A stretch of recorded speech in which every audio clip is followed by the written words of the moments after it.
أعوذ بالله من الشيطان الرجيم. بسم الله الرحمن الرحيم. السلام عليكم ورحمة الله وبركاته. زي ما القاري دوست محمد يوتيوب چینل نه بیا تاسو ته یو ډېرې ښایسته حسینې قصې دپاره بیا مخاطب یم. واقعا حضرت لوط علیه السلام نن شروع کیږي. لوط علیه السلام د الله پاک برحق د جانب نه پیغمبر را ګرځېدلی او الله پاک لوط علیه السلام پیغمبر ګرځولی و، خو دا د ابراهیم علیه السلام په تربیت کې و، یعنی د هغه وراره او د هغه تربیت ټول ابراهیم علیه السلام کړی و. ابراهیم علیه السلام سارا بیبي چې به کوم ځای ته تله نو لوط علیه السلام دی ورکوټی و، دی به هم ځان سره بوتله. په یو سفر کې نه، دوه سفرو کې نه، په ډېرو سفرو کې لوط علیه السلام به ابراهیم علیه السلام به ورسره ډېره مینه کوله، ډېر محبت به یې کو، تربیت به یې ونه ورکولو. نو لوط علیه السلام چې کله لوی شو الله پاک وله پیغمبري ورکړه. واقعه دې ځای نه شروع کېږي چې ابراهیم علیه السلام له چند پرشتې رالی، خو د نوجوان په شکل کې رالی. ابراهیم علیه السلام وله خوراک تیار کو. ولی ابراهیم علیه السلام به میلمه ته ډېر زیات خوشحالېده، نو غوښې وله ورته کړه چې مخې ته یې کېښود، هغې نه خوړه. هغې ویل مونږه دا غوښه نه خورو. ای ابراهیم علیه السلامه، مونږ انسانان نه یو، مونږ پرشتي یو، مونږ د الله د جانب نه رالیږلی شوي یو. ستا وراره لوط علیه السلام قوم دپاره الله رالیږلی یو. نو لوط علیه السلام قوم له چې راتله، اول حضرت ابراهیم علیه السلام ته راغلی، حاضر شو. د هغې نه چې کوم وخت کې رخصت شوي، لوط علیه السلام په کور کې دی او دا نوجوان میلمانه چې راله، شپه ده، ماښام تیر شوی دی. لوط علیه السلام ډېر زیات پریشانه شو چې نن ما کره مهمان راله. د څه د وجې نه پریشانه شو؟ دا هلکانو او د لوط علیه السلام قوم به بدکاري کوله، لواتت ورته ویلی شي. نو دغه لواتت د لوط علیه السلام د قوم نه شروع شوی و.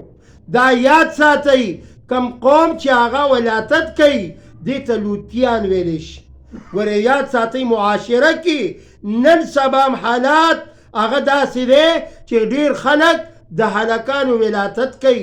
دا عظیمه ګناه ده، الله پاک په دې ډېر سخت ناراضه کېږي. یا کم سړی د هلک وي او د ځان نه د جینۍ لباس جوړوي، یعنی لباس د جینکو کوي، ګیره برید دا وخرئ، دا هم ډېره عظیمه ګناه ده. آدم علیه السلام مبارکه ګیره وه، نارینه له پکار دي چې ښایسته ګیره پرېږدي، دا یو سنت دی، دا د تمامو پیغمبرانو سنت دی. نو دا ابراهیم علیه السلام د ده وراره لوط علیه السلام قوم دا پرشتې چې رالی، نو لوط علیه السلام پریشانه شو چې هسې نه زما دې میلمنو ته څه تکلیف میلو نشي، ناراضه نشي. فوراً لوط علیه السلام خفګان کې دی، فوراً خبرداری ورکوي، ای لوط علیه السلام پریشانه کېږم، خفه کېږم، مونږ د الله د جانب نه راغلي یو، تاله خبرداری درکوو. د څه خبرې خبرداری درکو؟ د دې خبرې خبرداری درکو چې ستا قوم هغه ستا نه سرکشه شوی دی، هغه ستا نه خبرې نه نافرماني کوي، ستا خبره په ځای نه راوړي. الله پاک مونږ پې نن مسلط کړي یو، دروازه کولو پرېږده، هیڅ هم دوی نشي کولی، که په دیوال راوړي یا په دروازه راځي، مونږ سره د الله مدد دی. مونږ به ستا ته خبرداری درکو چې ته، ستا اهل عیال، ستا بیبي، ستا کم قوم دی، هغه تاسو د دې ځای نه هجرت وکړئ. خو د هجرت سره سره ای لوط علیه السلام خپل قوم دې د ځان سره واخلئ. خو رب العالمین فرمایي ای لوط علیه السلام که ستا په دې قوم کې چا شاته وکتی، رستو رستې وکتی، د ده په زړه کې به غوټه وي، منافقت به وي. په دغه دوران کې د لوط علیه السلام خپله بیبي هغه هم په دې قافله کې روانه ده. نو رستو به یې کته، معلومه دا شوه چې زنانه دې په لاره تېرېږي شاته دې نه ګوري، خپل سیده لار ته دې ګوري. الله منې کړې ده. الله پاک لوط علیه السلام ته وایي چې ستا دا بیبي دا به هم زه هلاک کومه ځکه چې زما امر نه مني. ولې رستو ګوري؟ یو روایت کې راځي چې دا ځمکه وشلېدله. دویم روایت هغه دا دی چې د حبابیلو پرنګې د توتکرکو پرنګې مرغۍ براتلی او په پنجه کې کاڼې لکه څنګه چې علم تر کیف فعل ربک باصحاب الفیل واقعه وګورئ.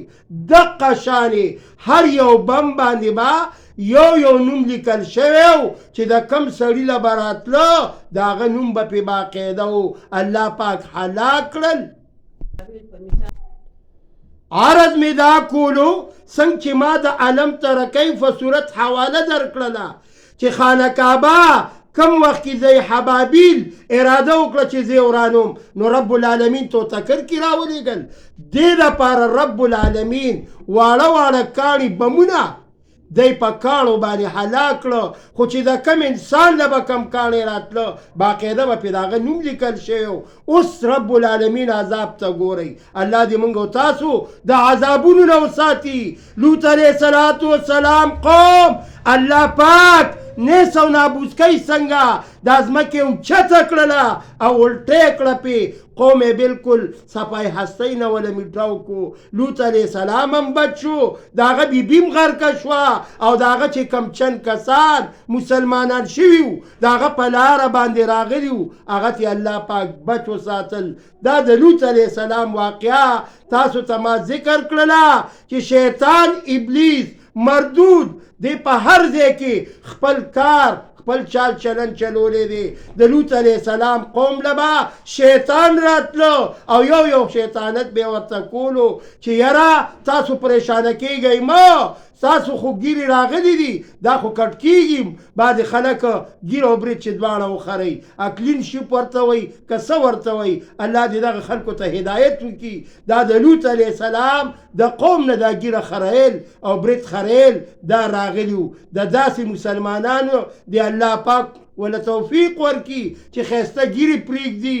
خیر دی که برید وخرې سنت عمل دی، خو کم از کم چې دا سنت ستا په مخ باندې وي درون به ښکاري، په قبر ته به ځې الله ته به پیش کېږي. دا د لوط علیه السلام واقعه وه چې د لوط علیه السلام قوم الله پاک ولې تباه کړه. ولادت به یې کولو، د هلکانو کار به یې کو. رب العالمین دې چې موږ او تاسو ټولو له امان راکړي.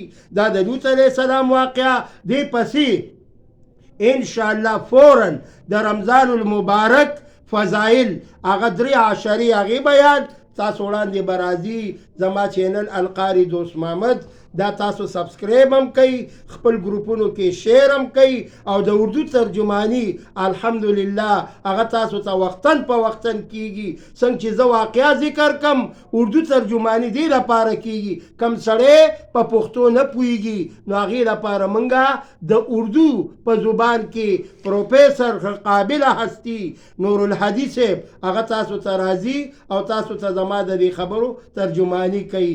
الله کامیاب کامران ساته، الله خوشحاله ساته، الله آباد کا. والسلام.